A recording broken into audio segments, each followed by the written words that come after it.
I'm there to defend Delaware. And so that means sounding the alarm and pushing back on this administration's actions that are trying to harm my constituents.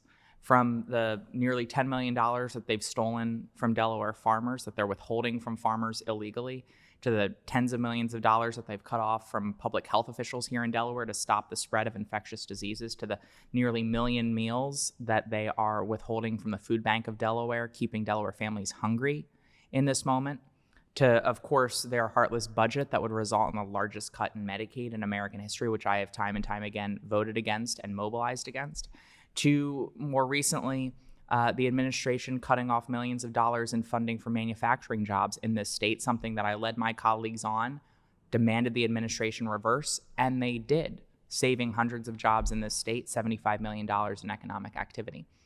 And that is obviously a big focus, defending Delaware in this moment. But people also need their members of Congress to deliver for them. Even in these chaotic, uncertain, and frightening times, we still have to deliver for people. And so in this first 100 days, I've worked with Democrats and Republicans on legislation that provides consumers with protection against predatory practices by so-called credit repair organizations. I've introduced legislation that is bipartisan that'll help to combat the spread of avian flu to protect our farmers and ultimately lower the costs of groceries for Delawareans at the grocery store.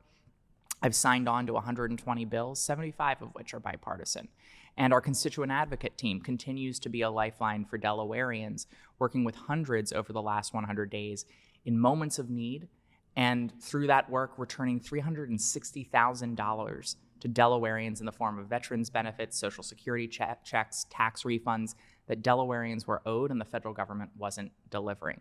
So there's a lot of work, but this job, especially in this moment, requires us to walk and chew gum at the same time. It requires us to defend Delaware and to deliver for Delawareans.